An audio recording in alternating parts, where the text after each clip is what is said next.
but I want to start Mm. talking about Stevie J. Now, I don't know if you heard, Jake, but Stevie J has been chosen to present the Norm Smith Medal in the grand final to probably Lawson Humphries. Let's just say it right now. Lawson Humphries will be that man, that Stevie J. A good honour for Stevie. Clearly the Norm Smith medalist from 2007. I'm happy for him. And we probably should also mention Fred Wooler, 1963 Premiership Captain, will be presenting a new medal, the Ron Barassi Medal, to the winning Premiership Captain on the day as well. I want to ask you about that first, the Fred Wooler one, and then circle back around to Stevie J. What do you think about the medal for Premiership Captains? Well, I wish Joel Selwood was still playing to get it. He should have had that on Grand Final Day 2022. We can't be too greedy. Look, I'm here nor there on extra awards. I think I'm fine with it. I'm not one of those people that's like, what do we need? More participation trophies? I think it's fantastic. Like, you're honoring. It's a big achievement. I think captains do play a big role at clubs. I know that might sound like an obvious sort of low IQ take, but I think they do. I think it's a big spotlight kind of role. You only have to look across the full range of AFL clubs to see what different captains have to deal with in a season. Like, think about being North Melbourne's captain right now, the last few years. Think about being West Coast's captain. Think about being Melbourne's captain, what Max Gawn, deals with on a week in, week out basis when the stories aren't even about him. And you're trying to hold it together, both on and off the field. I think it's good. I think it's a nice honour on Grand Final Day to say, well done. You've stepped into, a massive leadership role for your team. And let's face it, there's a lot of captains that contribute massively, not just off the field, but on the field. You go back to some of those players. Max Gawn, probably the best player Melbourne has. I know other people might argue with that, but I think he's the best player on the Demons. So, no, I like it. I think, you mentioned you should have given them to the Joel Selwood back in the day, but maybe they can do retrospective premiership medals for the captains. Maybe that's a possibility. Back to Stevie J, the Norm Smith medal. I think it's great for him to have that opportunity to get some recognition for him. He's a lot of these players from 20 years ago, they quickly get forgotten about, and it's nice. I like the fact that the AFL finds a way to celebrate some of these older players. Well, they're not even really that old, but as soon as you're out of the game, a couple of years out of the game, everyone's already forgotten about you. You just have to look at game footage from 3 or 4 years ago and be like, oh yeah, I forgot about that player, because lists turn over so much in a 4-year period. It's quick. It's before you know it, it's all done. I was watching footage of Paul Chapman the other day because they had the Cats website was showing highlights from the 2013 I think it was a semi-final against Port Adelaide, and seeing Chappie, just an absolute peak Chappie. You forgot how good. I forgot how good he was, Jake. Look, good for Stevie J. Any thoughts on Stevie J before we move on to the next news story? I mean, it's funny sometimes those highlights packages pop up, on YouTube or on Twitter.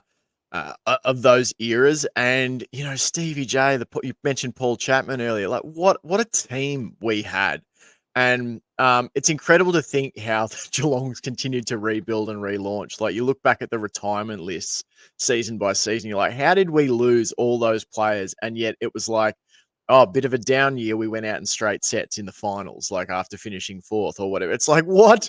No, what club survives the loss of such champions?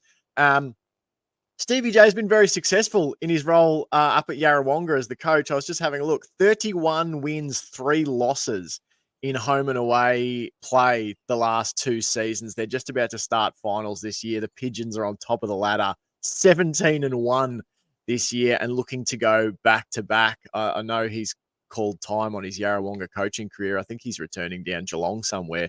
But no, I love it. I love to see Stevie J out there. He's the quintessential, player for the big stage. He never looked, he wanted to be there. He wanted the ball on the biggest day, and you can't say that about everybody. No, let's hope if he comes back to Geelong, and if he's already here, let's hope he maybe does an assistant coaching role at the club next year. We can only hope, Jake. But let's move on to the All-Australian Awards that were a few days ago now. But Ollie Dempsey, as we said earlier, the Rising Star winner. yeah, he made a little funny joke on the night, which was quite good about Jezza saying he should thank the tribunal. Harley Reid and Sam Darcy got suspended. But no, look, he's had a great year, hasn't he, Jake? He's been terrific. I've been really impressed with the way he's gone about it. As I said, I didn't rate him at the start of the year as I thought he'd get more games, but I didn't think he'd become the player he's become this year. If all things were maybe equal, maybe he wouldn't have won the Rising Star, but that's the rule as it is. Regardless of that, he's still the third best young player going around at the moment. I don't want to hear the talk about he's a 21-year-old, it's his third year, all that sort of stuff. If you want an award for a first-year player, then make an award for a first-year player. I believe there are other awards out there. Pardon me. But no, I'm really happy for the guy. I think it's fantastic that he got the recognition, and he's a bit of a name now. So hopefully he'll take that. Hopefully the confidence he gets from that he'll use on the weekend. But the other one, Jake, was Jezza. Jezza, how many now? Is that now 4 for Jezza or 5? I'm not sure how many All-Australians it is for him now. But he was fun. I was watching him on the night when they were interviewing players behind him, Jake, and he was like sort of ducking down, and all the players were doing this. It was quite humorous, really. They didn't want to get their heads on the shot. But Jezza just, I don't know, something about that man. He just makes me laugh. Just looking at him, he's not even trying to be funny half the time. He just cracks me up. Thoughts on Jezza? We were laughing watching. Yeah, we were laughing watching the game, I think, against West Coast, and saying Jeremy Cameron always looks like he's just rolled out of bed. Like the hair, if you look when he's lining up for that first shot at goal. Maybe it's just the early afternoon kickoffs down at Cardinia Park, but it's always there's a few strands sticking up at odd angles. Sort of like Bert and Ernie hair. It's just sort of tufting out at different sort of angles and spots. I just love his whole approach. I mean, it's such a relaxed, casual, laconic. Laconic is an overused word, but I think it's perfect for Jezza. I think it sums him up. He just does have this very easy style. And look, fully deserving, I think. I know there'll probably be arguments. Everyone argues for the players from their club, but I thought in some ways, people might point to his goal tally or whatever, or that, that came in certain games where he kicked big bags against, sort of weaker teams. I think most forwards do that, to be honest. But the other thing that we shouldn't underrate is the fact that he has played such a team first role this season. I fully believe if you rolled Jeremy Cameron, just around the forward 50 for all of his time on ground, he would kick for 3 or 4 goals a game on average. And he has done things for the team this year. He's played up on a wing. I'm sure there's been games where we've seen him line up at some, in that center square. I'm sure we've seen him float back and take intercept marks. Like, he has provided something all around the ground from us. It's a selfless offering from a player that I think he's one of the few players that could still kick 100 in the modern game if you just played him up forward for a full season. I think he could if the game, if we had the. We're not built that way. This football club, we're trying to we've got a bunch of small forwards and all that. But yeah, you're right. I think he could easily, if not 100, then at least 80 goals. You could see that happening for sure. All right. Easily. So some other stories coming out of the Cats through the week is Tom Hawkins, Jake, possibly coming back through the VFL. Now, I want to just touch on this for a little moment, if you'll indulge me. Please. Yeah, I think this is a good idea. That give Tom a bit of a run. Tom Hawkins and Cam Guthrie. I don't know if Cam will get up, but yeah, I think Tom's ready to go, and it's now or never. You got to pull that cord on Tom. Why wait? If he's not right, he's not right. But you'll never know, really, and it's too late. You've got to get some games out of that big fella. He's been off his feet for the longest time now, so I think it'll be exciting. It'll be a home game in Geelong.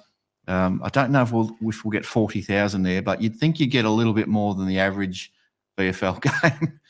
Even it's a final as well, so an elimination or semi-final, instant knockout. Tom Hawkins is back, ready to kick 14 goals at Cardinia Park, possibly, maybe not, but maybe he'll play a little bit of a half a footy or 3/4 and absolutely dominate. Now he probably won't. Look, he won't dominate because the ball use won't be as great, and he'll just be finding his touch a little bit. But I think the thing for me, Jake, is how does he, if he gets through this one and the Cats have a win against Port Adelaide, that means the senior team doesn't play for a couple of weeks. Does Tommy play in the VFL again the week after in a prelim for the VFL? And then the Cats have won the senior team's won a qualifying final. Are you going to change the winning formula? I don't know, Jake. If you do that, I feel like it's a tough one. I think if we lose that first final. And we somehow win this semi-final in the VFL, I think maybe that's where Tommy gets a look. But geez, I don't know if I'd want to change the team if we beat Port Adelaide on Thursday night. What would you do if you were Chris Scott or the coaching selection committee in this situation with those scenarios that are facing us at the moment? I think that it's very smart to play him in this VFL game because I think you're going to get a really good evaluation. Right. So let's go with the scenario that you've laid out. We somehow win the qualifying final on Thursday, which I think is a very real possibility. I don't tend to think we're going to get hammered by 60 points. I think the Cats are very professional and Chris Scott with 2 weeks to prepare for one team. I think that you play him this week and you go, if he gets through, perfect. We've got the bye through in the AFL game. I would play him the next week in the VFL, in the prelim. Because basically what I'm looking for, if I'm the coach, I want to see, is he moving freely? Yes, he's fit enough to get out there and run, but what I'm looking for, it's not even so much goals or, a particular statistical output. It's, does he look like he's moving freely? Does he get through the game without trouble, without pulling up too sore, without re-injuring? And then the next week, you've got a second chance to say, okay, he made it through one game. Let's see how he goes here. Is he actually fit? Because you cannot, under any circumstance, play a player in the AFL final that isn't right to go. Look at what happened with Sydney and the Swans when they went into that 2022 grand final. I just think you can't risk it. So, yeah, I would play him this week. I'd play him next week as well. And if he gets through, bully to him. He can, and I would play him if he got through and looked good. And you're like, that looks like Tom Hawkins has had half a season off and he's looking fit, firing, and free in his movement. I would put him back in. I mean, he's a 3-time premiership player, and I think he's played pivotal roles in grand finals before. If he looks healthy through 2 VFL games and ready to impact, I would find a spot in there for him.